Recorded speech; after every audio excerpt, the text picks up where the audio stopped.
Well, we're back at AATS Mitral Conclave 2015. It's actually the second day, and I'm thrilled to be joined by a colleague and a friend who's taught me a lot, Dr. Robert Dion, who's the head of cardiac surgery at Gent in Belgium. Robert, thanks so much for joining me.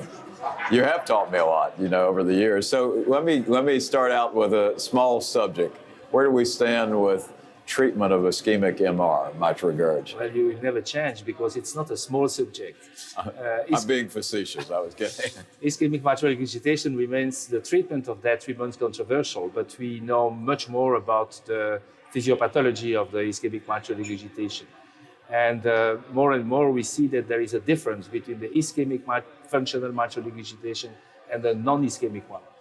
And it's important to know that non-ischemic mitral regurgitation, the ventricle is nearly always very bad, while you can have a quite acceptable ventricular function in ischemic mitral regurgitation with a very bad ischemic mitral regurgitation, because this mitral regurgitation is in fact originating from an akinesia or a dyskinesia localized under the posterior leaf. Right. So you can have, in fact, a good ventricular function, a very bad MR, and a difficult surgical treatment. Now, as far as I'm concerned, we have published when I was in Leiden, I was head of the department there, that the threshold for single and simple annuloplasty, restrictive annuloplasty, was 65 millimeter end-diastolic diameter.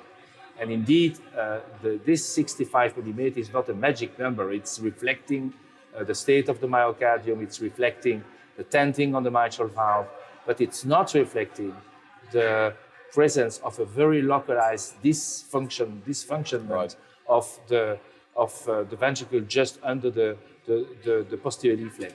So I stay with my proposal to look carefully to the echocardiography, and in the absence of this dyskinesia or akinesia under the posterior leaflet, if the ventricle is 65 or less, a restrictive annuloplasty well conducted, it means with an endpoint of 8 millimeter coaptation in A2P2 at the end, is a stable repair which is durable and who, in our hands, induce a recurrence of about 13% at 4 years. Now, so you're saying that all the data that you all have published before about end diastolic diameters and tinning areas and angles and all that, still if it's under those, then you still feel very strong about a good annuloplasty repair. Yes, but the recent trial, the recent prospective, the randomized trial about repair or replace, I would say nearly cynically, fortunately, they were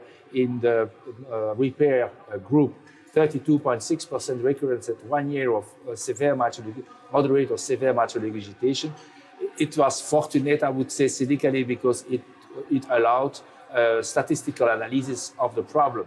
And I was very much interested by the last publication of Irv Krohn, which is now in press in the Journal of Thoracic Cardiovascular Surgery, showing that the single most independent predictor of recurrent MR is the presence of dyskinesia or akinesia localized under the posterior leaflet. So I think, for me, in my indications, I look nowadays not only anymore on the 65 millimeter, but on the presence or not of this dyskinesia, of akinesia. And if it is there, I am now absolutely determined to treat it. And either you have a dyskinesia or akinesia with a nearly transmural or transmural small infarction, and then you can come from outside. Either you do not have that, it's dyskinesis, but it's not transmurally infarction, and then you have to go from inside. And what I would do if I come from outside, I opening and I put a patch under tension, high tension, very, very tense, between the annulus of the mitral valve and the foot of the base of the papillary muscle, not the tip. So if you have an area of dyskinesis or akinesis, you're advocating. Absolutely. You're almost what Bob Levine and his group showed, where you had these sort of the forces coming up and trying. So you're remodeling that area. Absolutely, and I think the way to do is to not to use only a single stage, because the force that you have, the strength that you have to impose to the stitch or to the patch is enormous. Yeah, that's what. That's why I'm using a patch which is not very broad, but the length is about what I measure on a cardioplegic heart between the base of the papillary muscle and the annulus of the mitral. But then with the suturing, I take big bites. So in fact, it comes under tension. And the durability of that, do we know? Durability, we have done 12 cases. It gives a fantastic result on the echo because the coaptation is now brought back. Sure. Within the ring. So I think the best results or where the coaptation is very posteriorly and goes under the ring. I understand. These are going to increase with the time and lead to recurrent mitral regurgitation. While if you can, even in this case where you have a dyskinesia or echinacea, bring back the coaptation within the limits of the ring with a good coaptation, I think you have not only restored the mitral valve function, but you have also eliminated the tendency of the mitral, of the papillary muscle to go outside and down. And in those people, you would do that in a repair. You would not replace, or would you ever replace the mitral valve in ischemic MR? Well, I think that we should not go for 0% or 100%. It doesn't exist in medicine. I think the priority number one is that whatever you do, the patient should go back to intensive care in this type of pathology without ischemic mitral, without mitral regurgitation. Right. And it happens to me maybe once a year or twice a year after attempts to correct the mitral regurgitation, to say, well, the patient is going to be much better helped with the replacement, but it's an extreme minority of my patients. So you're trying to do primary repairs in the appropriate patients. What about, Robert? What about in people whose LVs are bigger? So they have dilated LV, they have ischemic MR, multiple segments are akinetic or dyskinetic. What are you going to do in those patients? This is another type of rationale, because then you have in fact, you have a segmental, all the segments are weak. All the hypokinesia is everywhere. And in this situation, the threshold 65 should help. If it's less than 65, do a repair.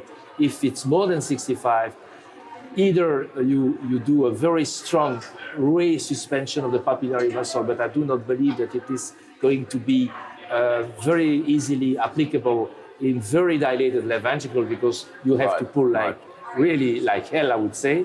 I've seen a patient that I was operating on that, and I did the resuspension like earth prone. Right. And in fact, I had a residual mitral regurgitation grade 1+ to 2. I went back on bypass. I pulled really like hell, that on my water test, I had a bulging of the leaflet. And then I had a correct echo after the operation. But what is the fate of stitches that you place on the tip of the papillary muscle that you have to pull so much? I'm not sure about the durability of that. So do you think in the people who have a dilated left ventricle with ischemic MR, so the LV is big and they've got ischemic MR, the transcatheter techniques might play a role in that? I think this is indeed the open field. If you have somebody who is with a huge ventricle, usually they have comorbidities, and there I would see maybe a place for the mitral clip. But in my center, we start slowly to do from time to time mitral clip in truly inoperable patients. I'm a bit disappointed beside the mitral clip that the ACORN, the constraint device, have been abandoned for financial reasons, because it was, for me, we had done about 25, we have published that in the Journal of Thoracic Surgery. It helps to counteract the continuous dilatation of the left ventricle. And we had a reduction not only of the diastolic volume, but even of the systolic volume. So I think it might be in the future an idea to think about again this type of device. Well, listen, you've told me a lot, and a very, very interesting approach with this sort of buttressing the posterior wall, the akinetic posterior wall. Thank you so much for visiting with us. Thank you. Good.